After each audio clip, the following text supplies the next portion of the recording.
Any day now. First of all, you can't ask a question if you didn't vote. Seriously. I think all American citizens should vote. Today our guys worked hard today, and I'll tell you one thing, our guys are excited about playing in this game Saturday at 1:30 in Boulder on ESPN against number 8 team in the country. They're a really good football team, and our guys are excited about playing in this game, and it's going to be a fun day. So I'll take any questions at this time. Nobody voted? I voted. Good, good. Coach, I know you've had some of your first teams here at Colorado, obviously struggled those seasons, but for you in your coaching tenure, has this been as difficult, especially as balanced against the expectations? Has this been as difficult a stretch as you've encountered as far as getting a team out of a tailspin? Yeah, it's been tough. You know, we set the expectations high. We played really well. You know, I cannot control game day injuries. You know, we've had no injuries in practice. We had one injury in practice that was a tweaked calf. And so we've practiced well, we've done well. We've just had a rash of injuries throwing guys out there, and that makes it tough when you're playing really good football teams and you have key players go down. But as I've always said, nobody cares. You still have to find a way to win, and we've been close in the last 3, just didn't get it done. So hopefully we will get it done Saturday. I asked about that tweaked calf. Derrick's been playing a little bit. Is he 100%? Yeah, he's back to 100%. He, you know, when the first game he came back, you know, he didn't practice till like Thursday, so he was, you know, hadn't gone completely full speed till we, you know, threw him out there. You know, he was freed. He was, you know, the trainers released him, the doctors released him, but he hadn't done a, you know, full-fledged practice, hard practice. So and then he went out there and did okay in the game. But you know, he's healthy and ready to roll. I don't know how much you've been following, but Gardner Minshew went from being a guy who was pretty much getting groomed for a coaching role to the nation's leading passer. What are your thoughts on his journey? He's done really well. He makes all the right throws. He's from Brandon, Mississippi. I know right where he's from. I used to recruit in that area when I was at Ole Miss. That's a football area right there, and right outside of Jackson. You know, he has mobility. He's making throws. You know, his offensive line is really good. I think their offensive line has gotten better every year. I think their offensive line is the best offensive line they've had since we've gone against Washington State. And so I think that overall his team's really good, and I think he's executing the offense really well, and he makes a lot of plays. You've often talked about the DBs, the corners, like finishing the play, and that's kind of the key to the whole thing. How hard is that aspect of it to learn? It's you just gotta be able to do it under pressure. It's kind of like finishing a layup under pressure. You know, making a 3-pointer under pressure. You know, it's that type of situation. You know, we've seen glimpses of it that they've done well. Then we've seen others that haven't. You know, so it's just kind of been you know, a little bit of hit and miss. Hopefully, we hit more this week than we miss. Coach, is there any resemblance of strength or extra drive that can be found with your guys just playing a ranked opponent at home in a game that increasingly is going to get into the do-or-die territory?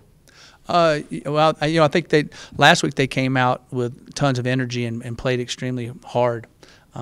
They just made more plays than we did. We needed to make more plays, and so I see this team. This team has always come out and played hard.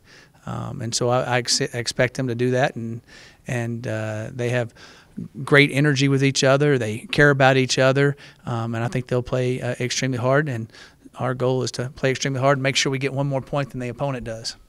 That's where we didn't finish that off the last couple of weeks. From a defensive perspective, what about the air raid offense makes it so hard to stop? Well, I think number one, you know, the quarterback is the key. He knows where to go with the ball. He can make all the throws from one hash to the other sidelines. He can make the deep throws. And then number two, their execution of it. They're very good at executing what they do. And I think, you know, again, their offensive line, nobody hardly gets near him very much. They do an excellent job. Their offensive line's big and athletic, and they've done a good job with those guys. And I've been very impressed with that offensive line. So that's helping that flow like they want it to flow. Granted, you have had a lot of injuries, but after 4 straight losses, what do you change from a coaching standpoint? Well, every game it's different because you play different offenses, you play different defenses. So you scheme up with what's in your system that we feel like will attack their schemes the best. So that's what we've done this week. And hopefully it works well. So we've changed up different schemes to affect the air raid, changed up different schemes that affect their defense, their blitzing, stunning defense, stuff that's within our system. We don't create anything brand new because you do that, it falls apart on Saturday. So that's what we've done. Mike, Yep. I just want to go over some injuries. KD, Yeah, he's still day-to-day. do you have any hope of? They'll let me know. Hopefully we'll know tomorrow or the next day. So we'll see. And Bo Bisharat, He's day-to-day too. when do you expect to see Alex? Alex Kinney, I don't know. We might be redshirting Alex. He has 2 games that he could play, so and still keep the red shirt under the new rule. Right now, we don't plan on playing him Saturday. Okay. Then with the James Stefano? We plan on kicking Tyler Francis right now. Yeah. But how is he doing? He's doing okay. He hadn't been able to practice, so No? And then LaVisca, he's day-to-day. what exactly is that injury? He has a turf toe situation. So it's a tendonitis? Yeah, all I know is turf toe. Okay. And do you feel that this team was really that different with LaVisca playing? Well, I think when you take a Heisman Trophy candidate out of your picture, it's a big deal. If you're taking Rashaan Salam off the '94 team, I don't know. They might have been still really good. They had a lot of great players. But you take a Heisman Trophy candidate out at the time when he left, and he was leading the country in every category, kind of like Minshew. Take Minshew out, might change Washington State. So we haven't had our best football player on the field, and really for 5.5 games. Since halfway through the USC game. So he only played 5.5 games. And then just one more. Do you feel that, do you get the sense now at the team, including all the injuries, that maybe you were overachieving in the beginning of the year? No, I don't think we were overachieving at all. I think we had a really good football team, and I think that we've lost 3 really close games. We got beat up a little bit in the USC game. But the other 3 games, I think we definitely could have won. I mean, there's no doubt. If you watch the games, we could have won all 3 games, and we didn't. There's key components in there. Nebraska game was a heck of a game, but if we don't have Visca and Jay at those games, we don't win those games. So I mean and we don't have those guys right now. So we've got to find different ways, and other guys got to step up. And that's part of life. That's part of football. In 16, we had the only guy that got banged up a little bit was Cepho, and Steven was good enough to come in and take care of. Nobody else got banged up the entire year. Every one of those dudes played the entire year. Every one of the pro players, every one of them, they didn't miss a game. So you got to stay healthy the best you can, but also, like I said, nobody cares.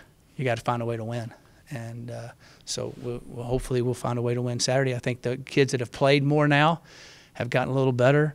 I think Rakestraw's gotten a little better. I think that Jawan's back healthy and a little better. Brady Russell's gotten better.